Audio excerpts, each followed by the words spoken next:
Bismillahirrahmanirrahim. Assalamualaikum warahmatullahi wabarakatuh. Alhamdulillahilladzi bi ni'matihi tatimmus shalihat. Alladzi hadana li hadza wa ma kunna linahtadiya laula an hadana Allah. Asyhadu an la ilaha illallah wahdahu la syarika lah wa asyhadu anna Muhammadan abduhu wa rasuluh. Allahumma shalli ala Muhammad wa ala ali Muhammad kama shallaita ala ali Ibrahim innaka Hamidum Majid. Allahumma barik ala Muhammad wa ala ali Muhammad كما باركت على آل إبراهيم إنك حميد مجيد سبحانك لا علم لنا إلا ما علمتنا إنك أنت العليم الحكيم اللهم إنا نسألك علما نافعا ورزقا طيبا وعملا متقبلا وصلى الله على النبي محمد والحمد لله رب العالمين. Pernah satu malam di bulan Ramadan, Rasulullah Sallallahu Alaihi Wasallam selepas balik dari sholat Isya, Rasulullah Sallallahu Alaihi Wasallam keluar ke masjid. Kemudian Rasulullah Sallallahu Alaihi Wasallam memulakan sholat sunat di malam hari bulan Ramadan. Beberapa orang sahabat yang ada di dalam masjid melihat Rasulullah Sallallahu Alaihi Wasallam tengah melakukan sholat sunat di masjid. Mereka ikut di belakang Rasulullah Sallallahu Alaihi Wasallam untuk sholat di malam hari bulan Ramadan. Malam selanjutnya Rasulullah Sallallahu Alaihi Wasallam melakukan perkara yang sama. Lepas balik dari sholat Isya, Rasulullah Sallallahu Alaihi Wasallam keluar di malam hari bulan Ramadan ke masjid dan sholat sunat. Kemudian lebih ramai lagi sahabat-sahabat Rasulullah Sallallahu Alaihi Wasallam yang ikut sholat di belakang Rasulullah Sallallahu Alaihi Wasallam. Meskipun dalam 2 malam ini Rasulullah tidak buat pengumuman apapun, tapi para sahabat melihat dan mendengar bahwa semalam ramai orang yang ikut sholat di belakang Rasulullah, malam ini pula lebih ramai orang datang. Maka keesokan harinya di malam yang ketiga, ataupun mungkin dalam sebagian riwayat malam yang keempat, lebih ramai lagi orang yang datang ke masjid di bulan Ramadan menunggu kedatangan Rasulullah Shallallahu Alaihi Wasallam untuk memimpin mereka salat sunat. Tapi malam itu Rasulullah Shallallahu Alaihi Wasallam tidak keluar. Dan di pagi harinya Rasulullah Shallallahu Alaihi Wasallam berjumpa dengan para sahabat dan mengatakan, saya tahu apa yang kamu lakukan. Dan yang menghalangi saya untuk keluar adalah saya khawatir perkara itu akan dianggap sebagai benda yang wajib. Dan Rasulullah Sallallahu Alaihi Wasallam tidak ingin memberatkan umatnya menganggap bahwa salat malam di bulan Ramadan adalah perkara yang wajib. Tapi meskipun demikian, tetap Rasulullah Sallallahu Alaihi Wasallam lakukan salat itu di rumahnya seorang diri, dan para sahabat pun melakukannya sebab sudah beberapa malam mendapatkan didikan dari Rasulullah Sallallahu Alaihi Wasallam. Rasulullah Sallallahu Alaihi Wasallam meninggal dunia dalam keadaan seperti ini. Para sahabat sudah dididik untuk sholat malam di bulan Ramadan tanpa mereka perlu dipimpin oleh Rasulullah Sallallahu Alaihi Wasallam. Demikian juga pada masa Abu Bakar As-Siddiq radhiyallahu an, yang beliau menjadi khalifah lebih kurang 2 tahun selepas 2 tahun menjadi khalifah selepas Rasulullah Sallallahu Alaihi Wasallam. Pada masa Umar bin Khattab radhiyallahu an, di satu malam bulan Ramadan, Umar selepas balik dari sholat Isya, dia bersama dengan beberapa orang pembantunya pergi ke masjid Nabi Sallallahu Alaihi Wasallam, dan dia saksikan di malam Ramadan itu banyak orang yang sholat, tetapi ada satu kumpulan yang sholat berjamaah dan yang lain sholat sendiri di masjid. Tapi suasana masjid sangat indah, semua baca Al-Quran, semua menghidupkan malam-malam di bulan Ramadan. Maka Umar bin Khattab radhiyallahu an kemudian mencadangkan, mungkin cantik jika saya himpunkan mereka semua dengan satu orang imam. Maka dilantik seorang sahabat Rasulullah Sallallahu Alaihi Wasallam yang sudah diakui sejak masa Rasulullah Sallallahu Alaihi Wasallam oleh Rasulullah Sallallahu Alaihi Wasallam sendiri sebagai orang yang pandai membaca Al-Quran, orang yang memiliki bacaan yang baik terhadap Al-Quran. Sahabat Rasulullah Sallallahu Alaihi Wasallam, Ubay bin Ka'ab. Ubay bin Ka'ab dilantik oleh Umar bin Khattab radhiyallahu an untuk memimpin sholat malam di bulan Ramadan.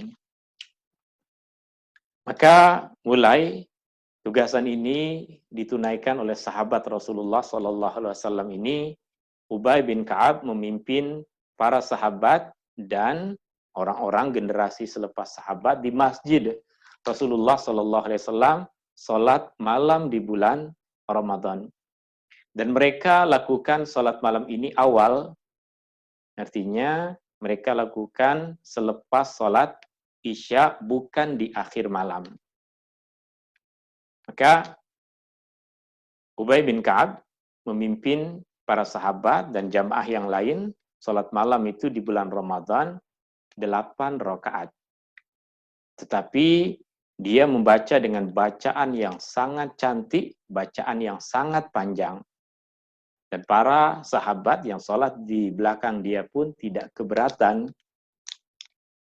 Tapi lama-kelamaan, mulai sahabat tahun berikutnya, mulai sahabat sebagian sudah lama semakin tua. Dan orang-orang yang bukan sahabat, bukan orang yang kuat untuk sholat lama, maka mereka perbanyakkan rehat. Selepas salam, rehat dulu. Ada yang berzikir, ada yang berdoa, ada yang buat ini, ada yang buat itu, ada rehat. Kemudian sholat lagi, kemudian rehat lagi. Maka kerana banyak rehat, maka sholatnya kemudian dinamakan sebagai sholat tarawih. Sholat yang banyak rehat. Tarawih, sholat yang banyak rehat. Maka pada permulaan itu pun tetap ditunaikan sebanyak 8 rakaat dengan bacaan yang sangat panjang. Tapi tahun demi tahun keadaan bertukar.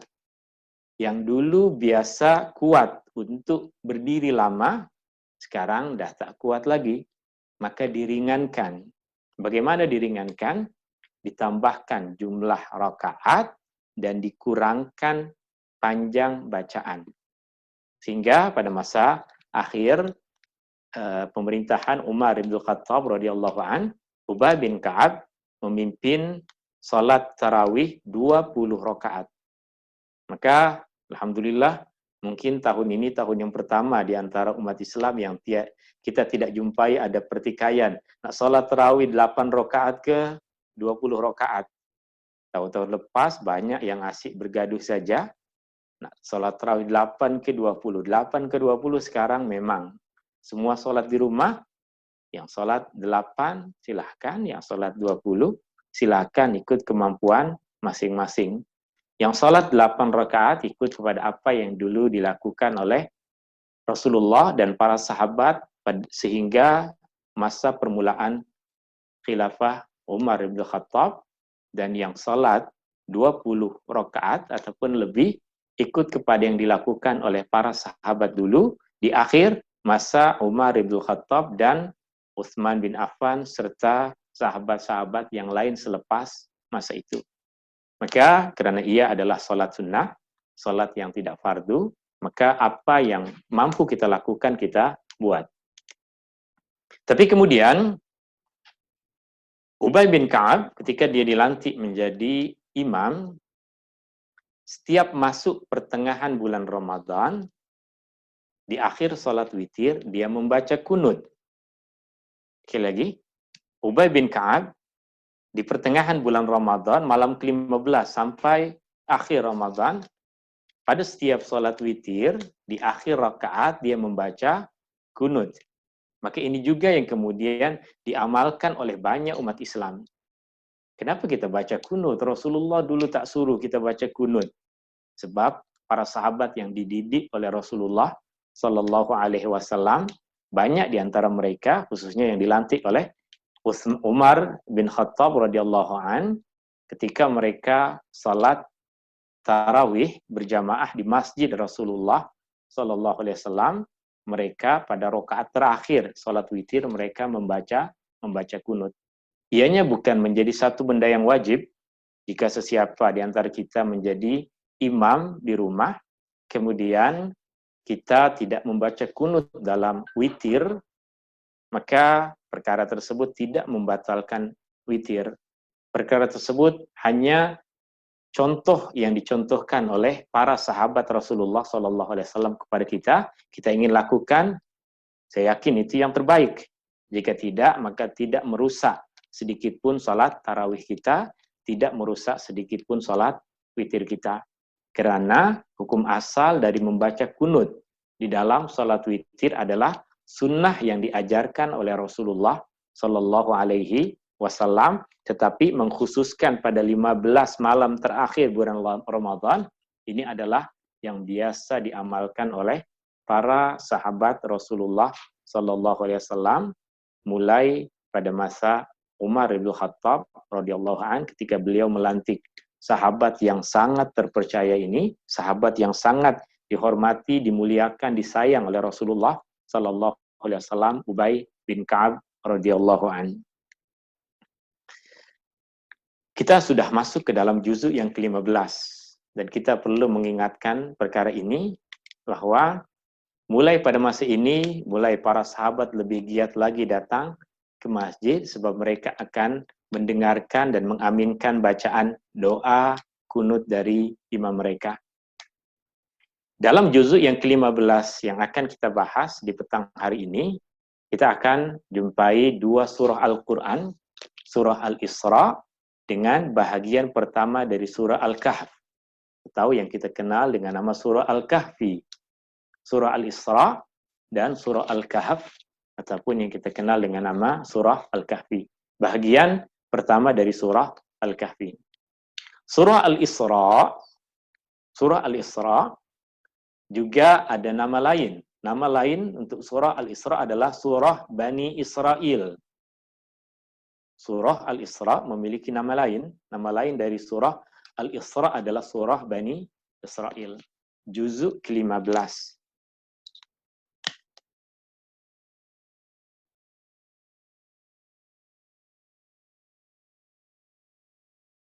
Ada dua surah. Yang pertama Al-Isra dan yang kedua Al-Kahf.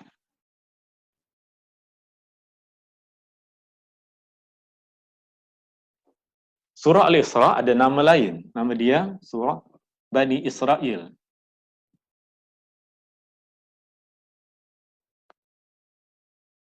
Kenapa ada nama dua? Banyak surah-surah Al-Quran yang memiliki nama lebih dari satu. Surah Al-Fatihah, Ummul Kitab, surah Al-Fatihah, surah Ummul Quran, surah Al-Fatihah. Ada beberapa nama untuk surah Al-Fatihah. Surah Al-Isra, nama lain dari surah ini adalah surah Bani Israel, karena ada beberapa kisah yang berkaitan dengan Bani Israel yang Allah Subhanahu wa Ta'ala sebutkan di dalam surah ini. Tapi dalam masyarakat kita, ianya lebih kita kenal dengan nama surah Al-Isra. Ada beberapa pengajaran yang nanti kita akan tulis berkaitan dengan surah Al-Isra ini. Tetapi ketika kita menggunakan nama ini untuk surah ini, maka perlu kita melihat kepada ayat pertama dalam surah Al-Isra dan apa yang berkaitan, kisah yang berkaitan dengan Al-Isra ini. Surah ini berkaitan dengan satu peristiwa yang terjadi dalam kehidupan Rasulullah Sallallahu Alaihi Wasallam. Kisahnya seperti ini. Dan sebelum masuk ke dalam kisah, kita sebutkan satu perkara.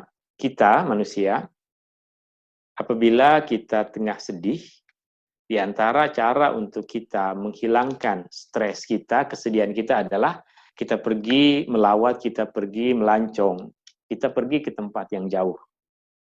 Ini satu perkara yang kita lakukan untuk menghilangkan kepenatan, ingin menghilangkan kesedihan.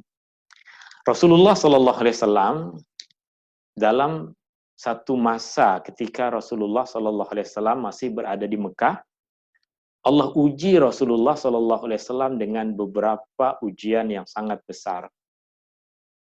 Di antara ujian yang paling besar yang masa itu dirasakan oleh Rasulullah Shallallahu Alaihi Wasallam, mulai dari kematian atuk Rasulullah Shallallahu Alaihi Wasallam dan kematian istri Rasulullah Shallallahu Alaihi Wasallam, kematian Khadijah radhiyallahu anha. Maka ulama pun menamakan tahun itu sebagai Amul Huzn, tahun kesedihan Rasulullah Sallallahu Alaihi Wasallam. Kesedihan tidak bercanggah dengan keimanan pada qada dan qadar. Kesedihan adalah rahmat yang ada di dalam hati manusia.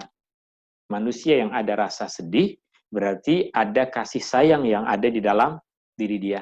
Manusia yang tak punya rasa sedih berarti telah hilang rahmat, kasih sayang yang ada di dalam diri dia. Maka Rasulullah Sallallahu Alaihi Wasallam bersedih. Allah Subhanahu wa Ta'ala ingin menghilangkan kesedihan Rasulullah Sallallahu Alaihi Wasallam. Rasulullah dibawa satu perjalanan yang sangat jauh. Perjalanan apa? Perjalanan yang kita kenal sebagai perjalanan Al-Isra wal Mi'raj. Al-Isra wal Mi'raj.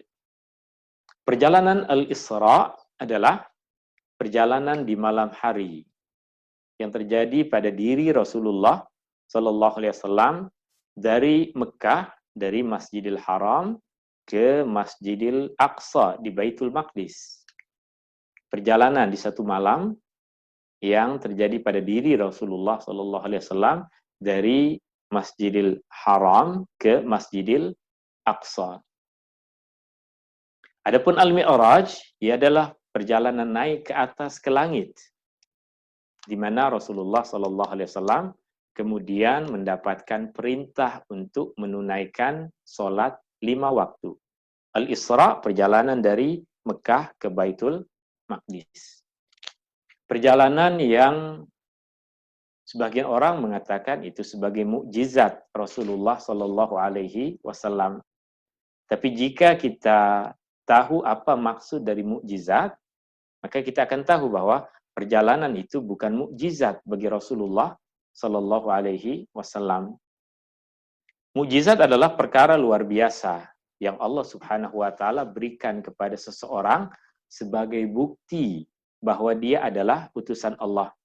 Mukjizat mesti dizahirkan kepada orang. Jika perkara itu hanya terjadi pada diri Rasulullah, tiada sesiapapun yang melihat perjalanan itu, maka ia tidak dapat dijadikan bukti, tidak dapat dijadikan sebagai mukjizat. Ini karena perjalanan itu yang menjadi saksi hanya diri Rasulullah Sallallahu Alaihi Wasallam dan malaikat. Tiada sesiapapun manusia yang melihat perjalanan Rasulullah Sallallahu Alaihi Wasallam itu. Maka ianya, jika kita fahami maksud dari mukjizat, maka ia bukan mukjizat bagi Rasulullah Sallallahu Alaihi Wasallam. Tapi satu kemuliaan yang Allah berikan kepada Rasulullah, satu ujian baru yang Allah berikan kepada Rasulullah Sallallahu Alaihi Wasallam, satu perjalanan untuk memberikan ketenangan kepada hati Rasulullah Sallallahu Alaihi Wasallam yang tengah bersedih pada masa itu. Tiada saksi ke atas perjalanan ini, maka selepas kembali Rasulullah Sallallahu Alaihi Wasallam dari perjalanan itu, dan beliau menceritakan kepada para sahabat dan kepada penduduk Mekah tentang perjalanan itu, justru yang terjadi, sebagian orang yang mulai tertarik dengan dakwah Rasulullah Sallallahu Alaihi Wasallam, mereka lari. Sebab Muhammad dianggap menceritakan satu benda yang mustahil. Itu yang menunjukkan ia bukan mukjizat. Mukjizat zahir, diperlihatkan, dinampakkan, ditunjukkan. Sedangkan Isra, tiada yang melihat, tiada yang menyaksikan melainkan Rasulullah Shallallahu Alaihi Wasallam. Orang-orang yang belum lagi mantap keimanan kepada Rasulullah tidak akan percaya kepada perkara ini sebab mereka tidak menyaksikannya, mereka hanya mendengarnya dari ucapan Rasulullah Shallallahu Alaihi Wasallam. Tapi satu orang sahabat, ketika dia berjumpa dengan seorang musyrik, dia belum lagi berjumpa dengan Rasulullah ketika selepas Rasulullah Shallallahu Alaihi Wasallam melakukan perjalanan ini. Orang musyrik itu menceritakan bahwa Muhammad cerita bahwa malam tadi dia pergi ke Baitul Maqdis, ke Masjidil Aqsa, dan dia pulang di malam hari itu juga. Gila kayak itu. Maka Abu Bakar ketika mendengar berita tersebut dari orang musyrik, beliau mengatakan, jika betul itu yang diperkatakan oleh Rasulullah Sallallahu Alaihi Wasallam, maka Rasulullah benar. Jika betul itu yang diceritakan oleh Rasulullah, maka dia adalah benar. Maka sejak masa itu Abu Bakar mendapatkan gelaran tadi, As-Siddiq, orang yang sentiasa membenarkan Rasulullah Sallallahu Alaihi Wasallam, meskipun dia belum lagi mendengar cerita tentang perjalanan Isra dan Mi'raj dari mulut Rasulullah Sallallahu Alaihi Wasallam. Di antara pengajaran yang kita boleh ambil dari peristiwa Isra dan Mi'raj, selain dari perintah akan kewajiban sholat 5 waktu. Kewajiban sholat 5 waktu adalah perintah yang Allah Subhanahu wa taala berikan kepada Rasulullah sallallahu alaihi wasallam tanpa melalui perantara Jibril. Di mana semua hukum hakam yang lain, semua perintah Allah yang lain Allah turunkan kepada Rasulullah sallallahu alaihi wasallam melalui perantaraan Jibril. Puasa diturunkan melalui wahyu yang Allah sampaikan melalui Jibril kepada Rasulullah. Haji, zakat, perintah untuk berjihad, perintah untuk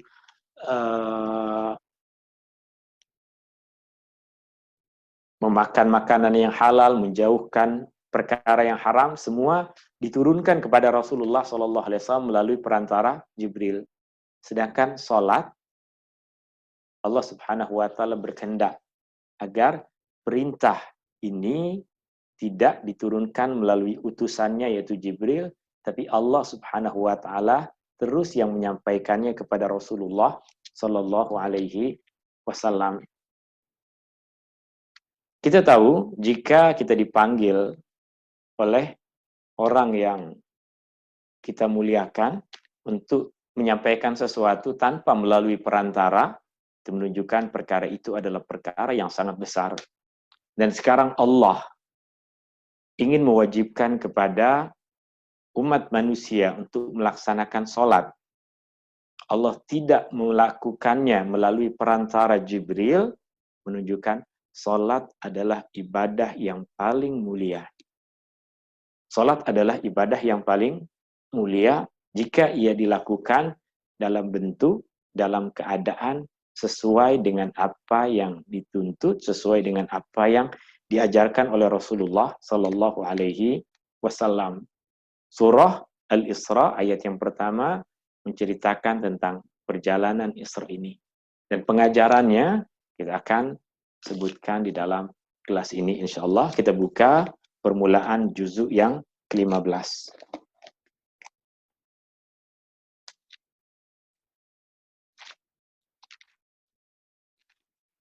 Dalam mushaf yang ada pada saya ini, ya ada pada muka surat 282, surah Al-Isra, permulaan juzuk 15.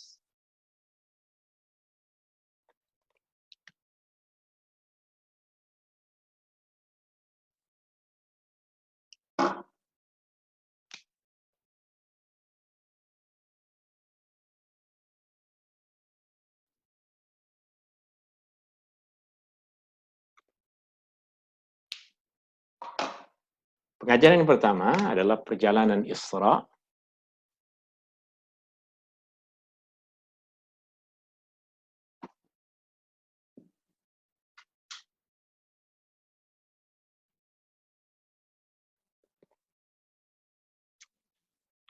Dan boleh kita tambahkan dan Mi'raj. Lagi perkataan Mi'raj tiada kita jumpai di dalam ayat ini. Perkataan Mi'raj hanya kita jumpai di dalam hadis Nabi SAW yang menceritakan tentang peristiwa itu.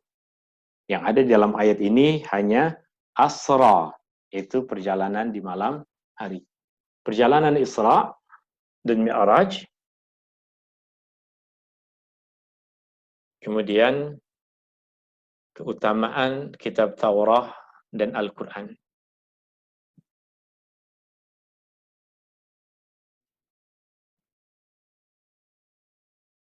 Dan keutamaan Al-Quran.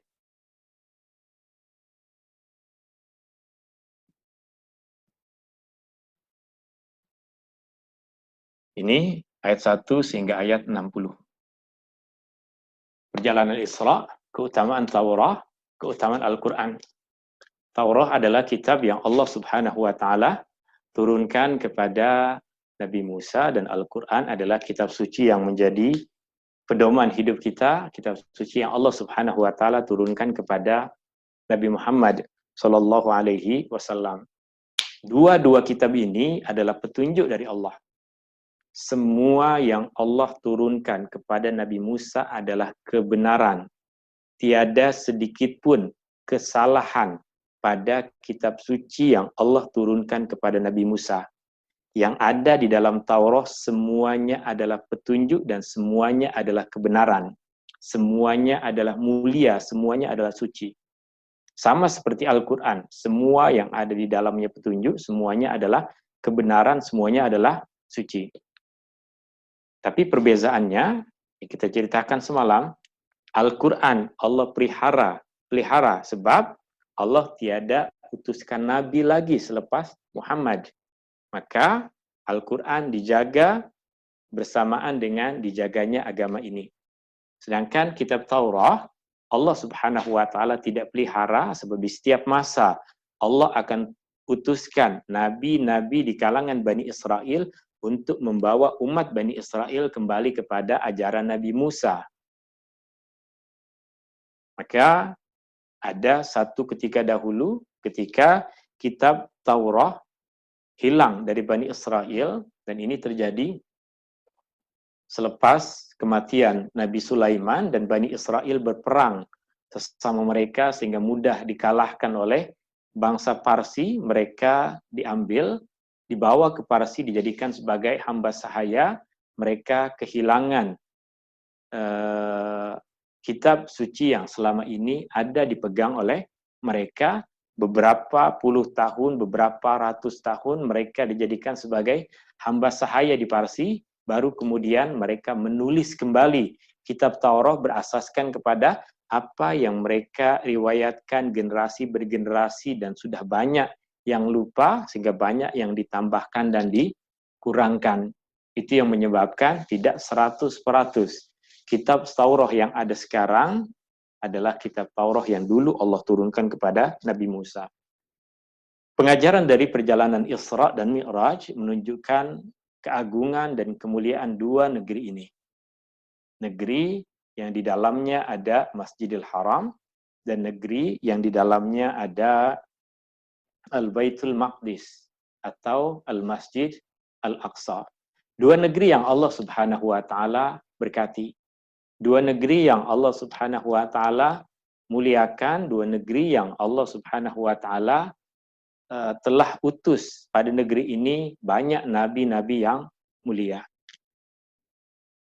Mungkin kita bertanya, jika ia adalah negeri yang mulia, kenapa Allah biarkan negeri ini berada di bawah kekuasaan orang-orang Zionis yang zalim?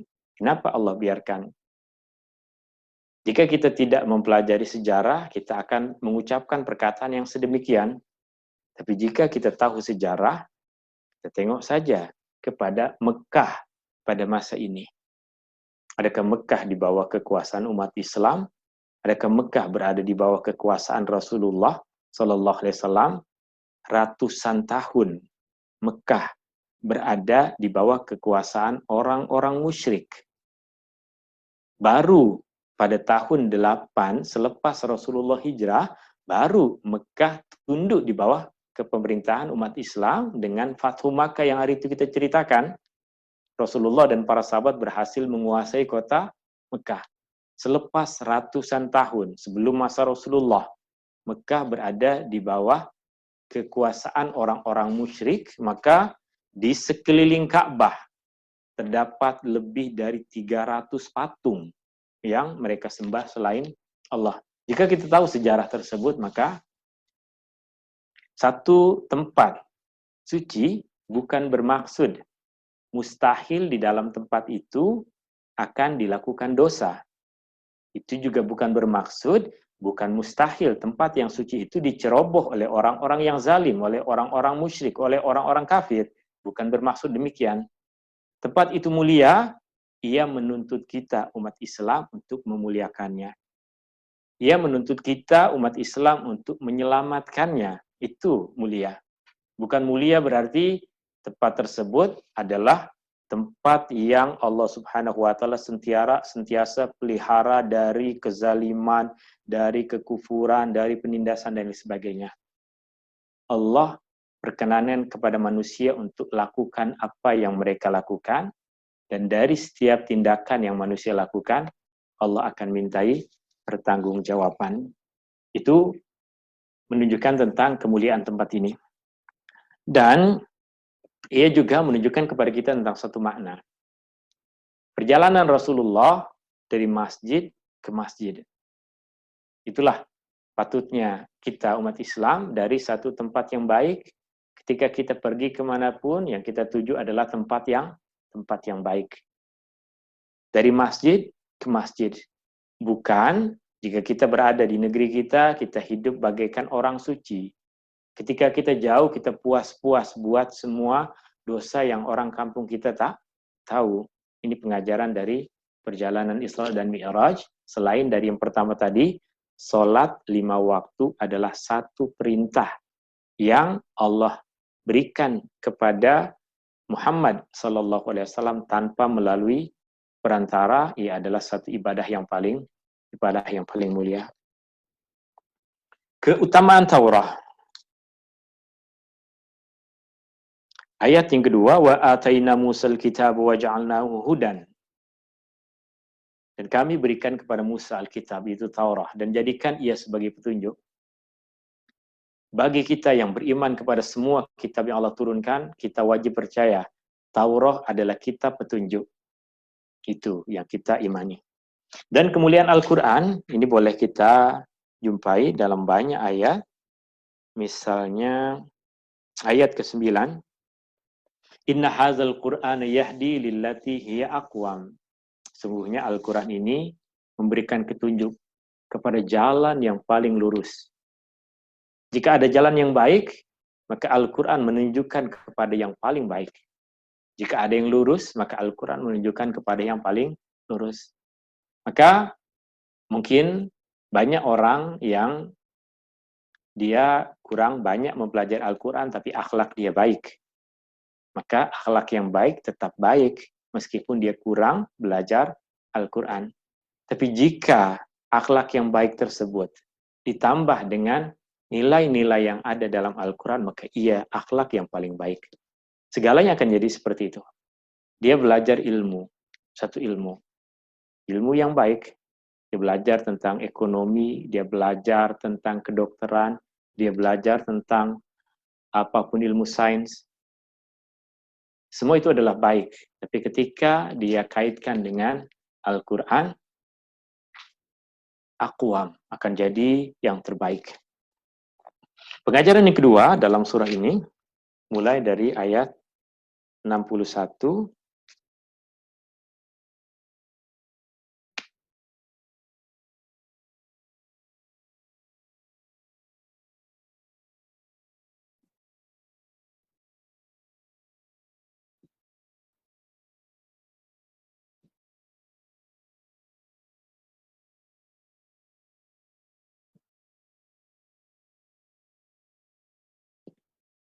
ayat 61 sehingga ayat 100 adalah pertentangan antara kebenaran dan kebatilan, antara yang hak dengan yang batil. Pertentangan antara yang baik dengan yang buruk. Ini satu perkara yang terus akan terjadi sepanjang masa. Maka Allah Subhanahu wa taala selalu ulang perkara ini. Pertentangan antara yang hak dengan yang batil. Mulai dari ayat 61 Allah ceritakan lagi tentang kisah Adam dan iblis. Kisah para malaikat yang terus tunduk kepada perintah Allah dan sikap iblis yang sombong. Nampak pertentangan antara perkara yang hak dengan perkara yang batil. Kemudian dalam ayat-ayat ini juga kita boleh tengok, misalnya pada ayat 81, Waqul ja'al haqq wa zahaqal batil innal batila kana zahuqa.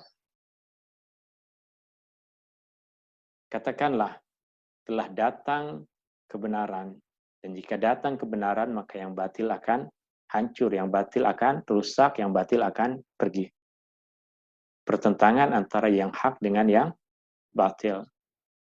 Dan yang hak akan sentiasa menang.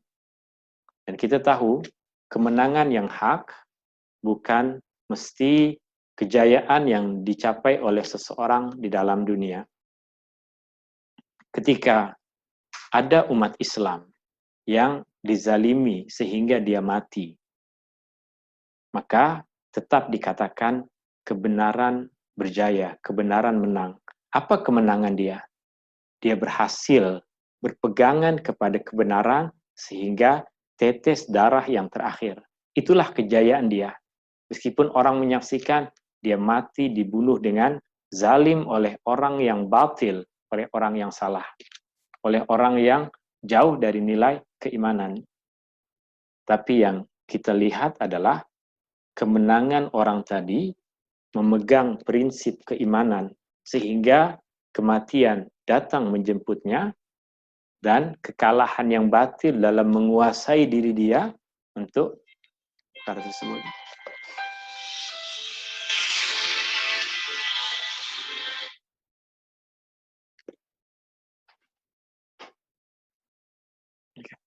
Pertentangan antara yang hak dengan yang batil, sehingga ayat 100.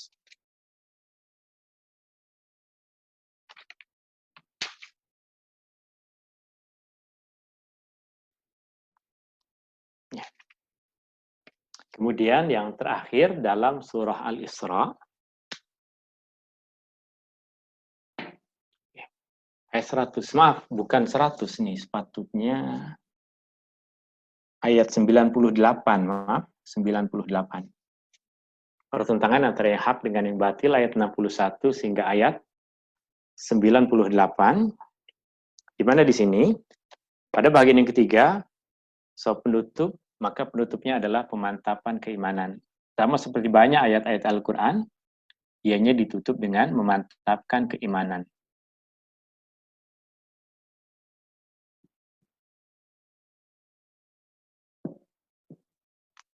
Pemantapan keimanan, ayat 99, sehingga akhir surah ini ayat 111, 111. Pemantapan keimanan. Mulai dari Allah Subhanahu wa taala tegaskan di sini, awalam yarau, ayat 99. Ayat 99 Allah Subhanahu wa taala berfirman, awalam yarau annallaha alladzi khalaqas samawati wal ard, tidakkah mereka melihat, tidakkah mereka mengetahui bahwa Allah yang menciptakan langit dan bumi, qadirun ala ay yakhluqa mithlahum, Allah mampu menciptakan apapun yang sama dengan mereka. Maka tak patut ada kesombongan. Kita merasa berjaya, kita merasa boleh buat ini, kita merasa punya ini, punya itu. Allah mampu buat yang seperti kita ini banyak. Maka jangan pernah sombong kepada sesiapapun manusia. Dalam pemantapan keimanan ini, misalnya kita tengok pada ayat yang terakhir, surah Al-Isra, wa qulil hamdulillah, dan ucapkanlah alhamdulillah. Alladzi lam yattakhidh walada, yang dia tiada anak. Walam yakul lahu syarik, tidak ada sekutu baginya. Walam yakul lahu syarikun fil mulk, dalam kerajaan, dalam kekuasaan tiada sekutu baginya. Walam yakun lahu waliyyun minadh-dhul, tidak ada penolong, kehinaan baginya. Wa kabbirhu takbira, dan agungkanlah Allah, besarkanlah Allah, bertakbirlah kepada Allah. Dua perintah, perintah untuk mengucapkan alhamdulillah dan perintah untuk bertakbir. Dan perintah ini kita lakukan dalam kehidupan kita, dalam sholat kita baca surah Al-Fatihah yang ada alhamdulillah dan kita juga bertakbir. Meskipun perintah ini adalah luas untuk mengagungkan Allah dalam setiap keadaan. Dulu ketika kita memulakan kelas, kita membaca surah Al-Fatihah, pada ayat yang kedua surah Al-Fatihah, Alhamdulillahirabbil alamin, kita sudah jelaskan bahwa alhamdulillah, segala puji bagi Allah, adalah ucapan yang kita ucapkan untuk memuji dan mengagungkan Allah. Sama ada Allah tengah turunkan nikmat kepada kita, atau Allah tengah uji kita dengan kesusahan. Maka orang yang tengah diuji dengan kesusahan dan dia mengucapkan alhamdulillah, ia adalah perkara yang sangat mulia yang kita digalakan untuk mengucapkannya. Bukan kita seronok dengan kesusahan, tetapi apa sahaja yang terjadi, pujian tetap milik Allah.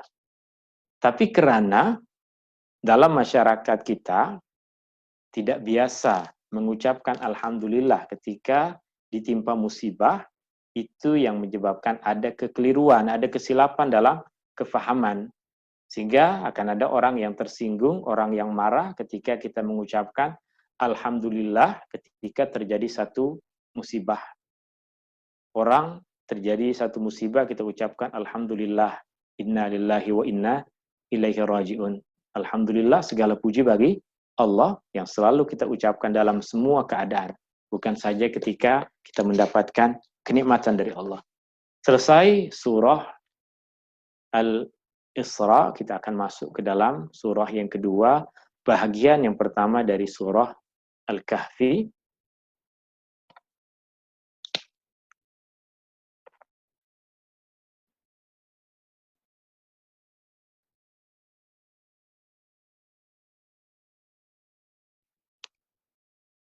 Ada hadis yang diriwayatkan dari Rasulullah Sallallahu Alaihi Wasallam, ya Rasulullah Sallallahu Alaihi Wasallam galakkan kita untuk membaca surah Al-Kahfi di hari Jumat. Maka sesiapa yang terbiasa dan terus melazimi perkara ini, maka ia adalah perkara yang baik. Jika tidak, maka bacalah 10 ayat pertama dari surah Al-Kahfi. Atau jika tidak, baca ayat-ayat terakhir dari surah Al-Kahfi. Mana saja yang dia mampu untuk lakukan, itu semua adalah baik. Apa yang paling baik? Baca semua surah Al-Kahfi. Yang lebih baik lagi adalah kita boleh hafal dan baca. Yang lagi baik lagi, hafal, baca, dan paham. Yang paling terbaik adalah yang hafal, baca, paham, dan amalkan semua pengajaran-pengajaran dalam surah Al-Kahfi. Rasulullah Sallallahu Alaihi Wasallam dalam sebagian hadis mengkaitkan antara surah Al-Kahfi dengan Dajjal. Siapakah Dajjal? Dajjal adalah satu makhluk yang Allah Subhanahu wa Ta'ala ciptakan.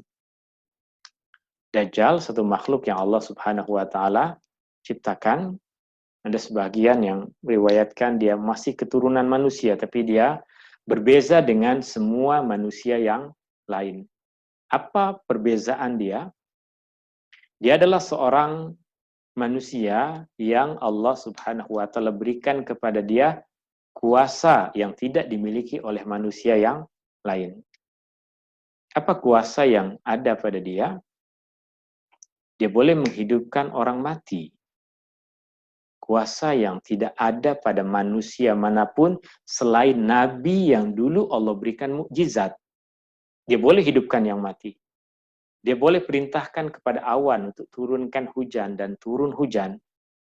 Dia boleh perintahkan kepada tanah untuk tumbuh pokok, maka akan tumbuh tumbuh-tumbuhan. Dan karena kekuasaan yang Allah Subhanahu wa taala berikan kepada dia, dia pula bersifat seperti iblis, yaitu kufur dan mengajak orang lain untuk kufur. Dia derhaka kepada Allah. Dia kufur kepada Allah. Dan dia mengajak orang lain juga untuk kufur kepada Allah.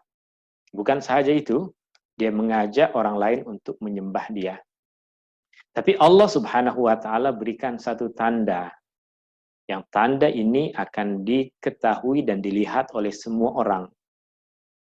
Dajjal ada 2 mata. Dan salah satu dari matanya adalah buta. Dajjal ada 2 mata dan salah satu dari matanya adalah buta, tak boleh melihat. Bahkan matanya seperti akan keluar. Sekali lagi, salah kefahaman orang yang mengatakan Dajjal bermata satu. Dajjal bermata satu ada di tengah. Itu banyak di film kartun, di film animation, banyak benda itu, tapi bukan Dajjal. Dajjal seperti yang disifatkan oleh Rasulullah SAW, a'war. A'war adalah orang yang salah satu mata dia cacat, ya, buta, dan seperti nampak ingin keluar mata tersebut. Seperti mata yang tercongkel, mata yang akan keluar. Itu sifat Dajjal. Orang yang melihat itu sudah tahu, mustahil dia Tuhan. Keadaan yang tidak sempurna secara fisikal, mustahil dia Tuhan. Tapi itulah manusia. Ketika manusia sudah ada rasa takut dan kagum dengan sesuatu, maka dia sudah lupa semua kekurangan pada benda itu, yang dia nampak adalah keagungan. Mungkin beberapa tahun yang lalu, orang-orang boleh pening. Kenapa banyak orang pengikut siapa Ayah Pin ke apa tuh, mengaku Tuhan, mengaku ini, mengaku itu.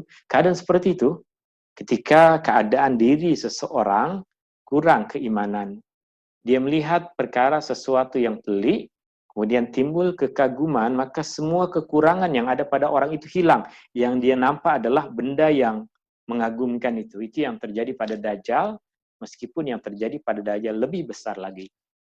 Maka Rasulullah SAW ajarkan kita untuk membaca surah ini, memahami surah Al-Kahfi agar kita dijauhi dari fitnah Dajjal. Apa kaitannya? Ini diantara pengajaran-pengajaran yang akan kita bahas dalam surah Al-Kahfi ini. Ya. Yang jika kita pahami sedikit ini saja, ianya sudah cukup bagi kita untuk jauh dari fitnah Dajjal. Jauh dari ujian yang ditimpa oleh Dajjal. Dan kita yakin apa yang kita sampaikan hanya sedikit. Jika lebih dalam lagi, akan lebih jauh lagi fitnah Dajjal yang dia boleh ganggu pada diri manusia. Bagian yang pertama berkaitan dengan surah Al-Kahf. Berarti pengajaran yang keempat dari juzuk 15 adalah Al-Quran sebagai petunjuk.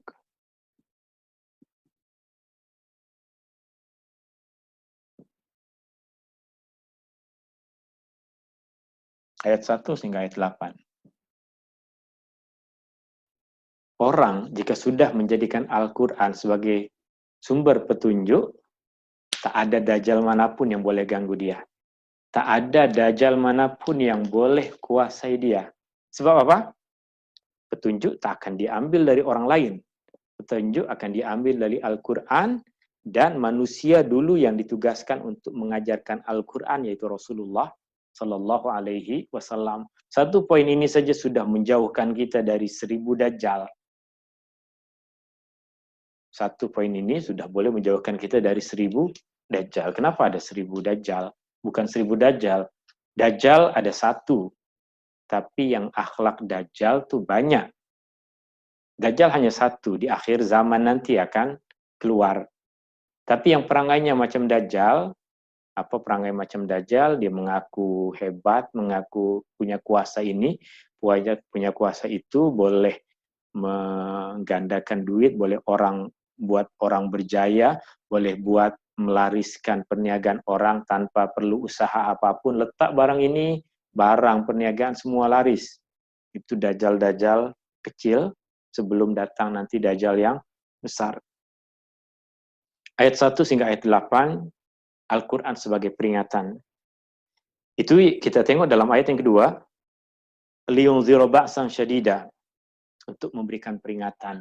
Al-Quran untuk memberikan peringatan akan satu bahaya yang besar. Apa bahaya yang besar? Kehidupan di akhirat nanti. Apa bahaya yang besar? Fitnah di akhir zaman. Apa bahaya yang besar? Fitnah dajjal nanti. Ini semua adalah ba'san syadida. Semua perkara yang gangguan yang sangat besar. Yang kelima, dalam juzuk ke-15 ataupun pengajaran yang kedua dari surah Al-Kahf adalah kisah Ashabul Kahf.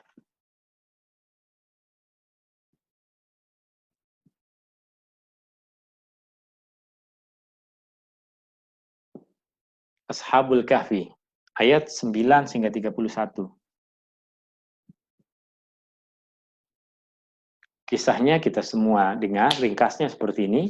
Satu masa dahulu, di satu negeri, hidup beberapa orang pemuda yang mereka beriman kepada Allah, tetapi mereka hidup pada masa pemerintahan yang sangat zalim, yang membenci orang-orang yang beriman, menzalimi, menghukum, membunuh orang-orang yang beriman.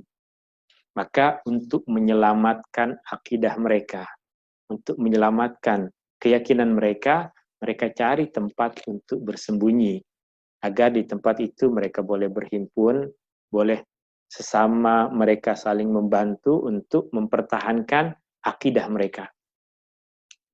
Rencana mereka akan tinggal di satu gua, mereka bawa anjing mereka sebagai penjaga, jika ada orang datang maka anjing itu akan berbunyi, itu yang mereka cadangkan. Tiap hari mereka akan utus orang untuk keluar cari makan, bawa balik ke situ, dan apa berita yang tersebar di luar itu yang mereka cadangkan. Tapi yang Allah tentukan lain, mereka masuk ke dalam gua itu tidur. Salah sumi'atin sinina wazdadu tis'a, 309 tahun tidur. Sehingga ketika mereka bangun, mereka tak rasa apapun, rasa sedikit penat sebab mungkin tidur lama. Maka mereka utus, lapar, ada yang lapar, belilah, pergi ke pasar, bawa duit, pergi ke pasar, beli makanan. Maka seperti biasa, dia pergi ke pasar, tengok jalan sudah lain, keadaan sudah berbeza, bukan seperti pasar yang dulu mereka bisa datang. Maka jadi akhirnya mereka tahu dari penduduk di situ, keadaan telah berbeza, kerajaan telah bertukar, semua telah bertukar. Allah Subhanahu wa taala berikan keselamatan kepada orang yang ingin mempertahankan akidah. Maka apa pengajarannya yang berkaitan dengan melindungi kita dari fitnah akhir zaman, fitnah dajjal? Apapun yang terjadi, lindungi akidah dan keimanan. Itu pengajaran dari Ashabul Kahfi. Apa saja yang terjadi? Jika kita hidup di negeri, sekarang alhamdulillah kita hidup di negeri yang kita boleh menjalankan syiar agama kita dengan baik. Tapi bagaimana dengan umat Islam di tempat-tempat yang lain yang ditindas, dizalimi, dipaksa untuk tidak berpuasa di bulan Ramadan, dipaksa untuk minum arak di tengah hari bulan Ramadan. Maka bagi kita, mereka adalah orang-orang beriman yang tengah berhadapan dengan kezaliman, yang jika mereka dalam keadaan mereka bersembunyi, ketika mereka balik ke rumah, mereka tetap berpegangan kepada keimanan di dalam hati mereka, tetap berusaha untuk menjalankan agama dalam apa yang mereka mampu, meskipun secara bentuk yang tidak sempurna, seperti yang kita buat dalam rumah, dalam kegelapan. Mereka adalah Ashabul Kahfi dalam masa kita sekarang, orang-orang yang berpegangan kepada akidah meskipun kesusahan. Pengajarannya adalah berpegangan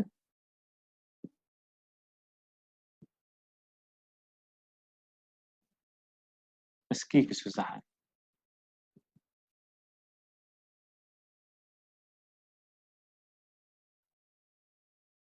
Jika ada orang kasih duit untuk kita tidak berpuasa, maka kita sudah tahu kita akan tetap berpegangan kepada akidah dan kepercayaan kita meskipun apa saja fitnah maksudnya cabaran, fitnah maksudnya ujian. Jika kita paham ini, mampukah Dajjal menguasai kita? Tidak, surah Al-Kahfi adalah benteng yang kuat untuk menghadapi Dajjal. Pegang pada prinsip, pegang pada keimanan, maka akan jauh semua perkara itu. Ayat 9 sehingga ayat 31. Kemudian selanjutnya, ini ujian pada kesusahan. Bagian yang kelima nih, yang keenam nih. Ujian dari kejayaan.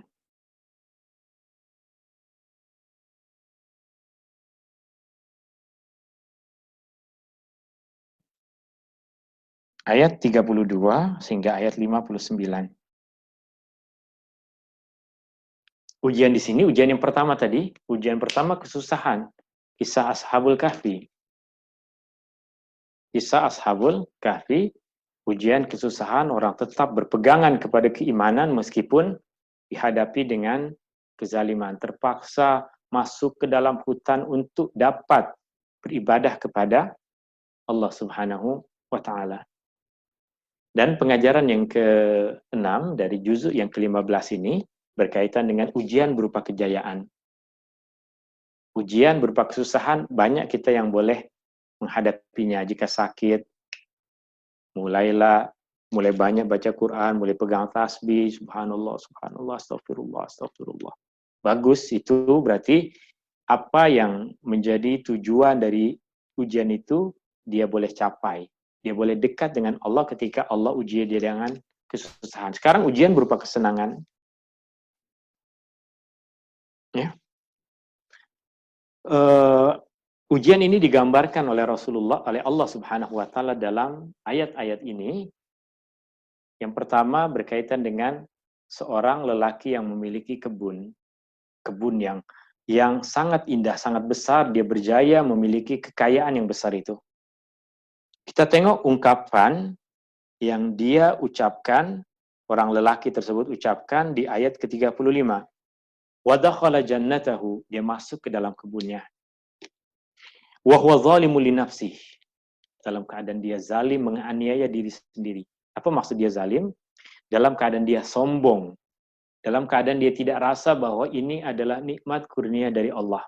Dia rasa itu adalah milik dia sendiri, usaha dia sendiri, kepandaian dia, bukan kerana ihsan, kebaikan dari Allah Subhanahu wa Ta'ala. Wa huwa zalimun li nafsi qala ma azunnu an tabida hazihi abada.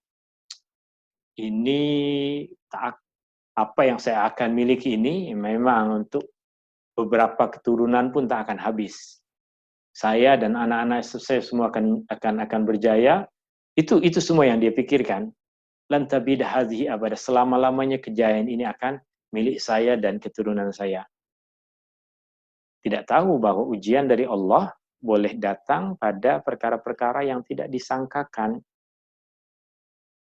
Pada awal tahun ini, siapa yang menyangkakan kita akan hidup dalam keadaan seperti ini?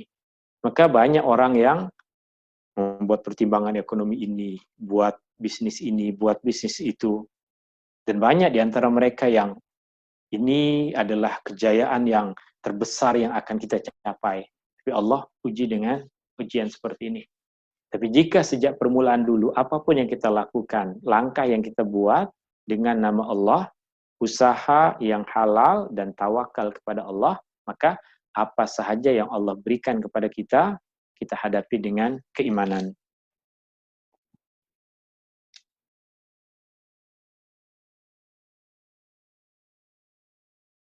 Okay. Maka pengajarannya, kemudian pengajaran yang kedua, selain dari kebun tadi, Ada pada ayat 45, Allah buatkan perumpamaan kehidupan dunia. Wadrib lahum masalal hayatid dunya kama in anzalnahu minas sama'i fakhtalatu bihi nabatul ard. Allah buat perumpamaan keindahan dunia, kehidupan dunia. Seperti hujan, air yang Allah turunkan dari langit, bercampur dengan tanah, jadi keindahan yang sangat indah. Tapi ketika datang musim panas, kering, semua kering. Itulah kehidupan dunia. Kadang kita mencapai satu kejayaan besar, jika kita lupa kepada Allah dan Allah uji dengan kesusahan, maka rusak semua, rusak kejayaan kita, rusak keimanan kita.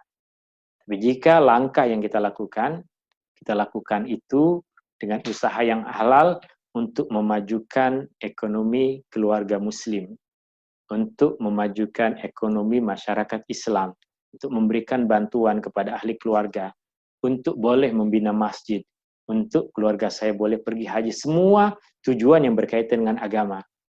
Maka dia tahu, dia berhasil, dia dapat kebaikan. Dia gagal, dia tahu Allah ingin memberikan kebaikan dari jalan yang lain. Ujian berupa kejayaan. Jika kita diuji berupa kejayaan dan kita mampu menghadapinya seperti itu, maka tidak ada dajjal manapun yang boleh mengganggu kita. Dajjal nanti boleh berbicara kepada bumi.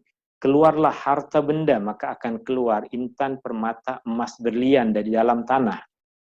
Jika kita diuji seperti itu, dihadapkan dengan harta yang melimpah, dan kita tahu Dajjal boleh memberikannya dengan mudah, maka akan sangat mudah dia untuk ikut Dajjal. Tanpa perlu Dajjal, Dajjal yang kecil sekarang pun dia sudah boleh ikut.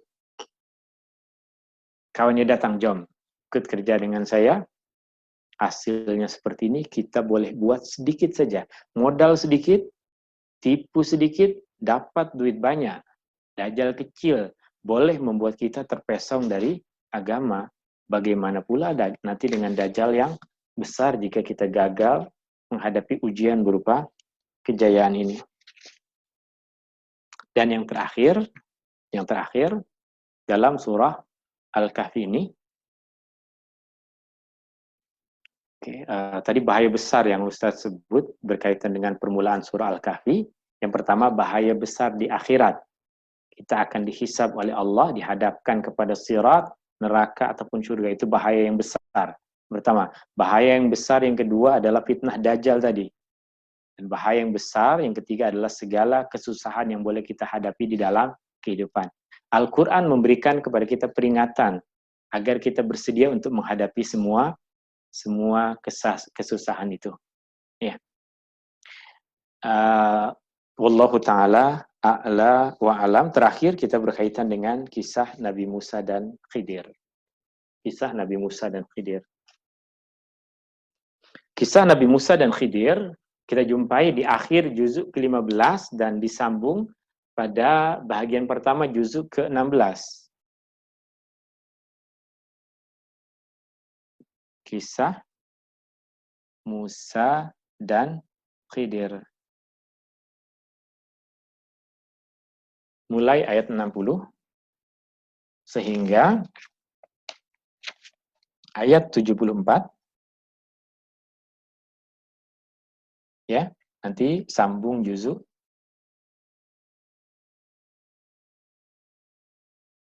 16. Kisah Musa dan Khidir.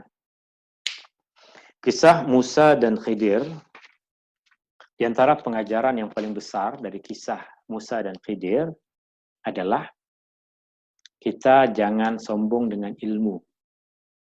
Jangan sombong dengan ilmu. Kita tahu, alhamdulillah. Ada orang tak tahu, jangan kita berlagak tahu. Jangan kita buat pandai di hadapan orang. Kita ada ilmu, alhamdulillah. Ada orang tak tahu, kita kongsi ilmu. Kita ajarkan ilmu ini kepada kita. Orang yang buat salah, dan kita tahu dia buat salah, bukan menjadi alasan untuk kita menghinakan dia. Boleh jadi, itulah kemampuan dia, maka tidak ada kesalahan pada dia. Ketika seseorang melakukan satu bentuk ibadah, yang bagi kita tak betul orang itu buat. Maka sering kali orang zaman sekarang tangkap gambar orang itu dan sebarkan. Tengok orang sholat macam ini, pelik. Padahal boleh jadi dia orang yang kurang upaya, sholat macam itu sesuai dengan kemampuan dia. Boleh jadi dia orang yang tengah uzur sakit, dia sholat macam itu sesuai dengan keadaan dia. Boleh jadi juga dia memang belum pandai lagi, memerlukan seseorang untuk mengajar, maka hinaan kita tak memberikan kesan apapun pada dia, keburukannya hanya kembali kepada kita. Ketika kita berbicara tentang para nabi, kita tak dapat bandingkan para nabi dengan diri kita. Tapi kisah para nabi selalu akan memberikan pengajaran pada kita. Nabi Musa, seorang nabi yang sangat mulia. Kita tak boleh bandingkan Musa dengan kita tak boleh bandingkan Nabi Musa dengan nabi-nabi yang lain. Semua nabi mulia. Tapi dari kisah Nabi Musa ada satu pengajaran yang perlu kita ambil. Bani Israel bertanya kepada Musa, siapa orang yang paling banyak ilmu? Siapa orang yang paling luas ilmunya? Maka Nabi Musa berpikir, aku adalah seorang nabi yang mendapatkan wahyu dari Allah. Orang lain tidak mendapatkan wahyu dari Allah, sudah tentunya aku yang paling luas ilmunya. Maka Musa mengatakan, aku yang paling luas ilmu. Apa yang diperkatakan oleh Nabi Musa kepada Bani Israel sesuai dengan realiti itu. Nabi Musa tidak berdusta. Itu yang betul. Tetapi Nabi Musa terlepas pandang bahwa di tempat-tempat lain banyak orang yang mendapatkan wahyu juga dari Allah. Yang boleh jadi wahyu yang Allah sampaikan kepada mereka lebih dari wahyu yang Allah sampaikan kepada Nabi Musa. Maka itu pengajarannya. Meskipun di kampung kita balik dari bandar paling banyak ilmu, tak bolehlah berlagak. Nabi Musa saja yang mendapatkan ilmu, Allah tegur dia dan suruh dia pergi belajar lagi. Agar engkau tahu bahwa ada manusia lain yang Allah berikan wahyu kepada dia lebih dari wahyu yang Allah berikan kepada engkau. Pengajaran Nabi Musa untuk kita agar jangan sombong. Dah ikut kursus mengaji di satu masjid, satu surau, udah jadi ulama balik kampung, tidak. Jadi ada ilmu yang boleh kita kongsikan kepada orang lain, bukan untuk kita sombong di hadapan orang lain. Allah perintahkan Musa untuk pergi bertemu dengan seorang hamba Allah yang tidak disebutkan namanya di dalam Al-Quran. Rasulullah sebutkan nama dia adalah Khidir. Khidir adalah seorang nabi. Khidir adalah seorang nabi. Karena dalam Al-Quran, Khidir mengatakan, وَمَا فَعَلْتُهُ an amri. Saya tidak lakukan ini atas inisiatif keinginan diri saya sendiri. Tapi dia melakukannya atas perintah Allah Subhanahu wa taala. Maka itu menunjukkan bahwa Khidir adalah seorang nabi. Dan dia ditugaskan sekarang oleh Allah Subhanahu wa taala untuk mengajar Nabi Musa. Nabi mengajar nabi itu bagi kita sangat mulia. Seorang nabi belajar kepada nabi, seorang nabi menjadi guru kepada seorang nabi yang lain. Seperti Ibrahim adalah guru kepada anak-anaknya yang juga nabi. Seperti Nabi Daud adalah guru kepada anaknya Sulaiman yang juga nabi. Nabi menjadi guru kepada nabi adalah perkara yang biasa. Maka mulai Musa berguru kepada Khidir dan banyak perkara-perkara pelik yang dijumpai oleh Nabi Musa yang menunjukkan apa yang Allah wahyukan kepada Khidir adalah lebih besar, lebih banyak dibandingkan dengan apa yang Allah wahyukan kepada Nabi Musa. Itu pengajaran dari kisah Nabi Musa berkaitan dengan jangan sombong dengan ilmu.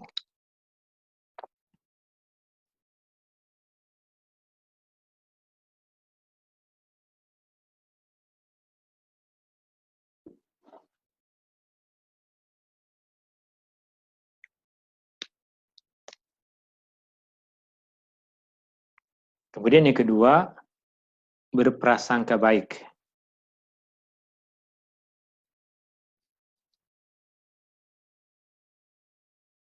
dengan orang.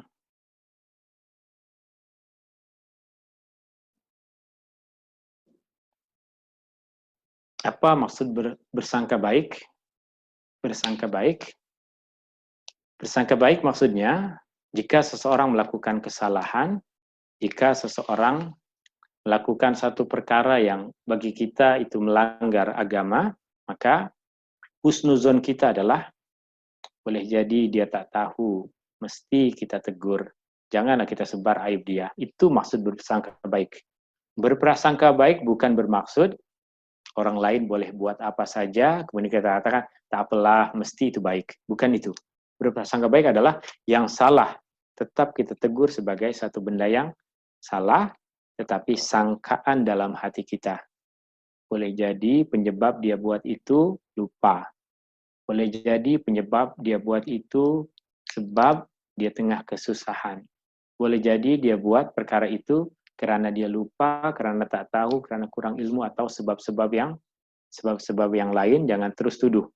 Ini mesti nih dah murtad, ini mesti nih dah kafir, ini mesti kaki judi, ini mesti orang ini, orang itu, dan lain sebagainya. Wallahu ta'ala a'la wa alam. Perincian tentang satu persatu apa yang dihadapi oleh Musa dengan Khidir kita akan bahas di dalam permulaan juzuk yang ke-16 nanti. Wallahu ta'ala a'la wa alam. Ini akhir dari juzuk yang ke-15, pertengahan bulan Ramadan. Alhamdulillah, langkah sudah setengah lagi. Tinggal setengah langkah lagi kita sudah sampai di penghujung bulan Ramadan. Jika kita tetap istiqamah, Rasulullah SAW katakan, khairul a'mali adwamuha wa in qalla. Meskipun sedikit ilmu yang kita pelajari, tapi kita istiqamah, itu adalah yang terbaik. Amalan yang terbaik adalah apa yang kita lazimi, apa yang sentiasa kita lakukan, meskipun ianya sedikit. Wallahu ta'ala a'la wa alam. Ini boleh saya sampaikan, saya kembalikan kepada MC. Alhamdulillah. Alhamdulillah Ustaz. Terima kasih Ustaz. InsyaAllah kita akan sesi Q&A untuk Ustaz untuk pelajaran hari ini, insyaAllah. Silakan. Ya Ustaz, dikatakan Nabi Khidir masih hidup sehingga sekarang, betul Ustaz? Oke. Perkara tersebut di antara perkara gaib yang kita tak dapat buktikan, maka sejak dahulu para ulama pun berbeza pandangan, tapi sama ada Khidir hidup ataupun tidak hidup, ianya tidak memberikan kesan apapun bagi hukum hakam yang Allah telah turunkan. Konon ada orang yang mengatakan, Fulan bin Fulan bin Fulan, dia telah berjumpa dengan Khidir. Perjumpaan tersebut tidak mengubah apapun hukum hakam, ianya hanya menunjukkan bahwa orang tersebut telah berjumpa dengan seorang yang mulia, seorang nabi. Adakah jika ia masih hidup, ia bermaksud ada nabi selepas Muhammad sallallahu alaihi wasallam, wahyu telah terputus dengan kematian Rasulullah sallallahu alaihi wasallam, maka Jibril tidak akan lagi menurunkan wahyu kepada sesiapapun. Maka jika dikatakan, dan saya tidak memilih pandangan ini, jika sebagian ulama mengatakan Khidir masih hidup, maka dia bukan seorang nabi yang mendapatkan wahyu lagi. Tapi pelantikan dia sebagai nabi adalah ribuan tahun yang lalu, dan dia hidup berkekalan dalam keadaan seperti itu, seperti yang sama dalam keyakinan kita. Nabi Isa belum lagi mati, Nabi Isa diangkat oleh Allah Subhanahu wa taala, tapi ianya tidak menunjukkan kepada kita bahwa Nabi Isa adalah nabi selepas Muhammad sallallahu alaihi wasallam. Ini karena jika pun nanti Allah turunkan kembali Nabi Isa, maka dia akan menjadi pengikut Nabi Muhammad. Khidir pun jika dia ada sekarang, maka dia adalah seorang yang dulu dilantik menjadi nabi dan sekarang menjadi pengikut Muhammad sallallahu alaihi wasallam, sama seperti umat Islam yang lain. Baik, jelas Ustaz. Okey, seterusnya soalan berkaitan dengan Dajjal. Dikatakan sudah ada tanda-tanda kemunculan Dajjal. Ustaz, boleh Ustaz jelaskan? Ya, betul tadi. Berkaitan dengan tanda-tanda, Rasulullah Shallallahu Alaihi Wasallam sendiri pun tidak tahu dengan pasti tanda-tanda itu. Artinya Rasulullah Shallallahu Alaihi Wasallam pernah syak. Ada seseorang budak di Madinah, anak orang Yahudi yang Rasulullah Shallallahu Alaihi Wasallam sangkakan dia sebagai dajjal karena ada sifat-sifat. Mata dia yang satu sakit seperti tadi dikira oleh Rasulullah Shallallahu Alaihi Wasallam sebagai dajjal. Ini di dalam hadis ada seorang kanak-kanak yang bernama Ibnu Sayyad yang Rasulullah syaki dia sebagai dajjal, tapi kemudian selepas kematian Rasulullah Shallallahu Alaihi Wasallam nyata bahwa dia bukan dajjal, dia masuk Islam, dia pergi haji, dia buat benda-benda yang baik yang menunjukkan bahwa dia bukan dajjal. Dan maksud dari tanda-tanda dajjal adalah banyaknya muncul orang-orang yang mengaku sebagai nabi. Ini dajjal yang kecil. Banyaknya penipuan dan kezaliman. Ini dajjal yang kecil.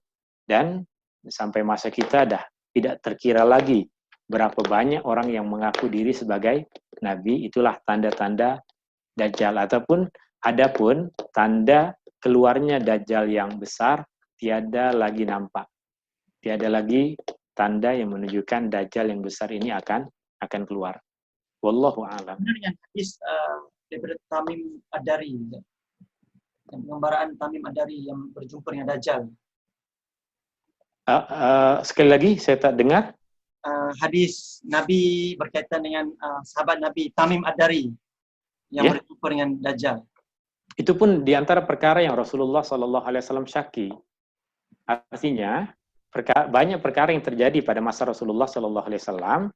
Rasulullah Shallallahu Alaihi Wasallam sebagai seorang nabi pada perkara-perkara yang Allah tidak turunkan lagi kepada dia wahyu tentang satu benda, maka Rasulullah Shallallahu Alaihi Wasallam banyak membuat kesimpulan berasaskan kepada apa yang dia sangkakan, dan pada sebagian perkara apa yang Rasulullah Shallallahu Alaihi Wasallam sangkakan tidak sesuai dengan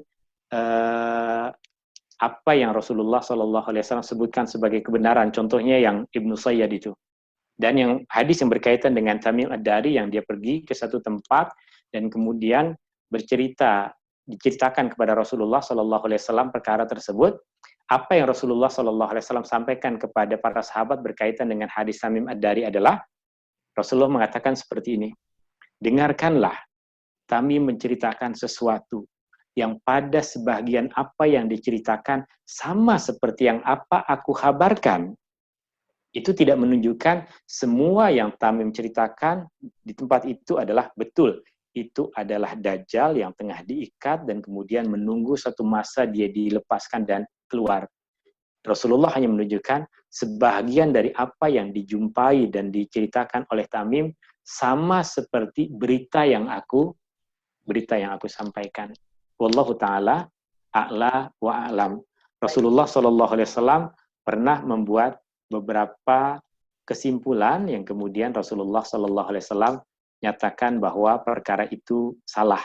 Rasulullah pernah membuat kesimpulan, misalnya ketika dia hijrah ke Madinah, nampak pokok kurma dikahwinkan oleh masyarakat Madinah, diambil bunga jantan kemudian diletakkan kepada kurma yang betina sehingga buahnya lebat. Tapi Rasulullah mengatakan, kenapa tak dibiarkan saja? Kenapa tak dibiarkan saja? Benda itu pun mesti akan ada buahnya. Tapi kemudian selepas dibiarkan hasil kurmanya tidak banyak, tidak cantik macam tahun-tahun lepas. Maka Rasulullah kemudian mengatakan, dalam perkara ini kamu lebih tahu dibandingkan dengan saya. Maka jika satu perkara Rasulullah belum lagi mendapatkan wahyu, maka ada dalam perkara-perkara dunia seperti itu, Rasulullah Shallallahu Alaihi Wasallam melakukan satu kesimpulan yang silap, yang kemudian dibetulkan oleh Rasulullah sendiri ataupun para sahabat dalam perkara dunia. Tapi dalam perkara agama, wama yantiqu anil hawa, Rasulullah tidak pernah menyampaikan dari hawa nafsu dia.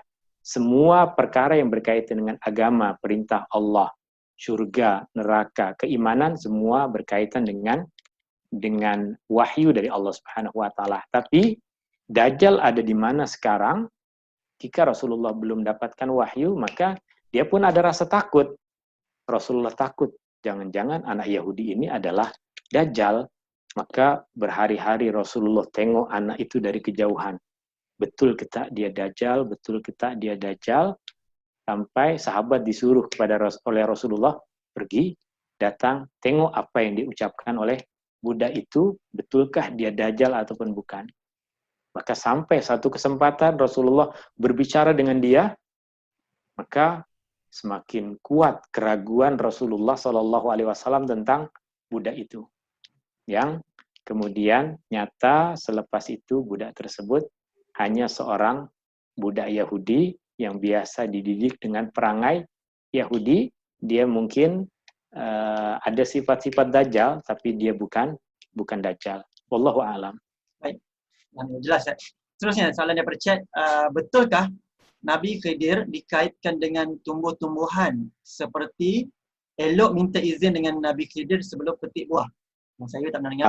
Ini satu perkara yang saya baru pertama kali dengar nih. Saya pun first time juga.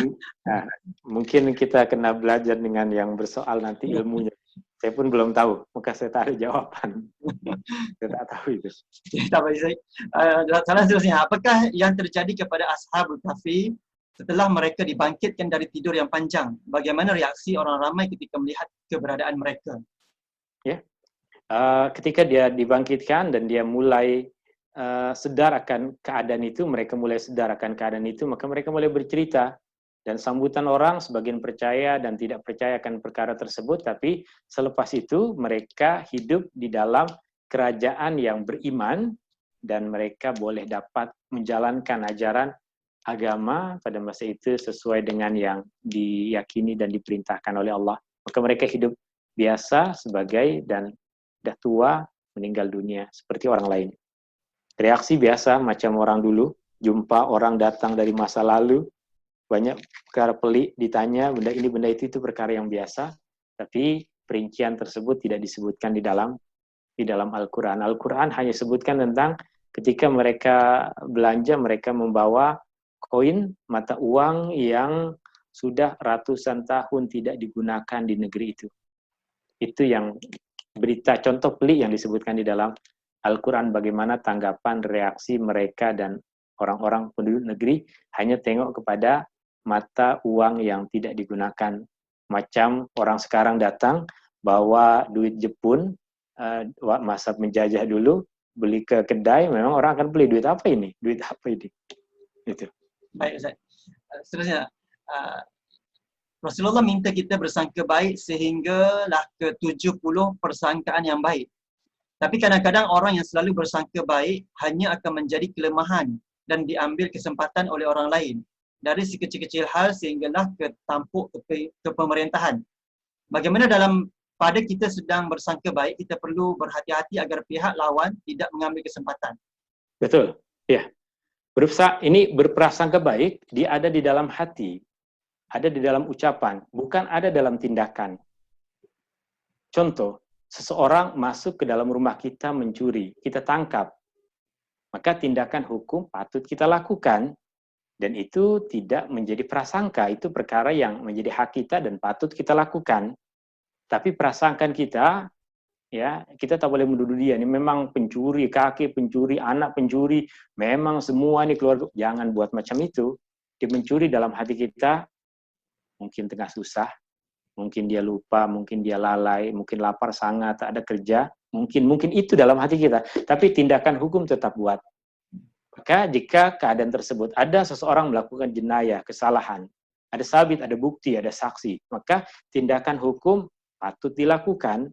Sangkaan dalam hati, janganlah kita tambahkan perkara tersebut.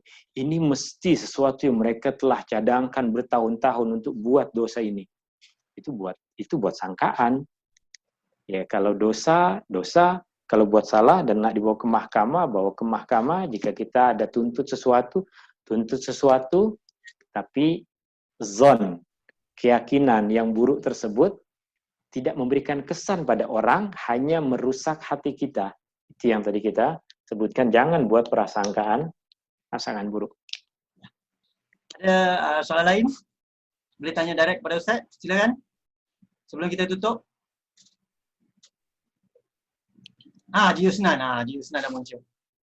Assalamualaikum Ustaz. Waalaikumsalam Tuan Haji.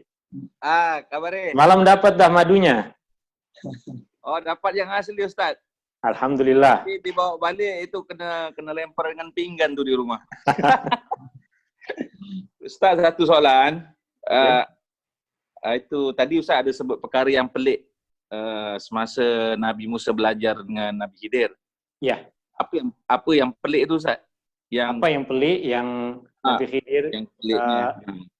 Nabi Khidir disebutkan, diceritakan dalam ayat ini merusak perahu, kemudian membunuh kanak-kanak, dan memperbaiki satu rumah di kampung yang penduduk kampung tersebut kedekut dan tidak ingin memberikan bantuan apapun kepada mereka. Itu perkara-perkara peliknya. Peliknya yang pertama merusak perahu cantik yang mereka sewa. Tiba-tiba dirusak buat lubang. Pelik atau tidak pelik? Itu perkara yang pelik. Kemudian ketika di satu kampung mereka lapar, minta makan kepada penduduk kampung, tidak ada satupun yang memberikan bantuan, tapi Khidir nampak ada satu binaan, satu rumah yang sudah ingin jatuh. Dia pula pergi ke rumah itu dan repair rumah itu, perbaiki rumah itu. Musa anggap pelik. Kenapa? Negeri orang-orang yang kedekut macam ini, ada rumah kosong, kita perbaiki rumah itu. Pelik. Dan yang ketiga yang paling pelik adalah ketika Khidir membunuh seorang kanak-kanak. Itu perkara pelik yang akan diperincikan dalam juzuk yang ke-16. InsyaAllah Tuan Yusnan itu. Ada lagi Tuan Yusnan? Tak ada kerasa kejam Ustaz masa bunuh kanak-kanak tu. Itu yang kita akan bahas. Tak adakah rasa kejam masa membunuh kanak-kanak? Bukankah perkara itu perkara yang haram? Ya, itu peliknya. Dan itu yang pelik. Jawabannya esok, Tuan Haji. Itu jawabannya esok tu. Tak boleh jawab sekarang. Jawabannya esok. Ya. Jawabannya esok. Juzuk 16. Jangan ponteng esok. Besok jangan ponteng. Okay, baik. Lagi satu Ustaz, jaring saja. Okey. Semasa Ashabul Kahfi dia ditidurkan Ustaz, ditidurkan di dalam gua tu. Ya. Lebih kurang berapa? 300 tahun lebih kurang Ya, 309. Kuranglah. Ratusan tahun jugalah. Iya. Tapi dia rasakan ini sebagai macam satu malam saja Ustaz. Betul? Ibarat macam satu malam yang dirasakan lah. Iya. Adakah orang-orang yang beriman dia memang contohnya bila dia dah masuk dalam kubur nanti kematiannya dia ibarat macam tidur semalam saja. Sudah dibangkitkan semua. Ataupun di akhirat pun dia rasa mudah saja. Iya. Ini satu pengajaran betul dari kisah ini yang saya tadi tak terpikirkan. Terima kasih Tuan Haji sudah memberikan pengajaran ini. Ini memang pengajaran yang patut kita ambil dari kisah ini, bahwa orang yang beriman apabila mereka mati mereka tidak akan rasa lama di alam kubur. Ya, maka dalam surah Al-Kahfi, dalam surah Yasin kita sering baca, qalu man ba'asana mimmal qadina, siapa yang kejutkan kami dari tidur? Padahal dia berada di alam kubur ribuan tahun. Tapi ketika dibangkitkan di hari kiamat nanti, dia merasa, siapa kejutkan saya nih?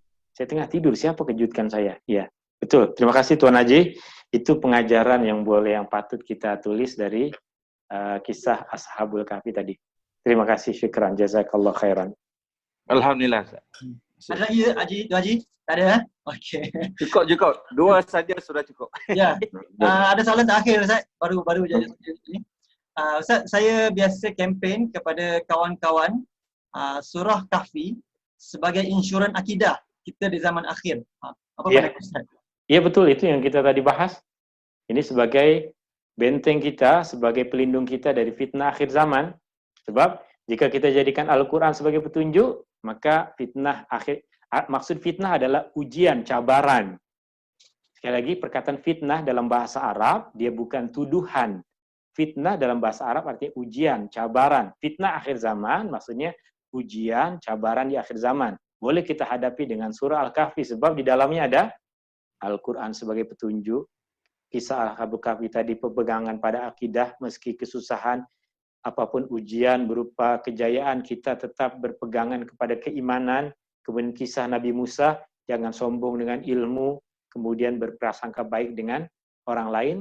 Semua pengajaran itu kita dapatkan, maka kita boleh selamat di akhir zaman. Betul? Boleh kita kampanyekan itu. Sangat cantik. Ya, alhamdulillah.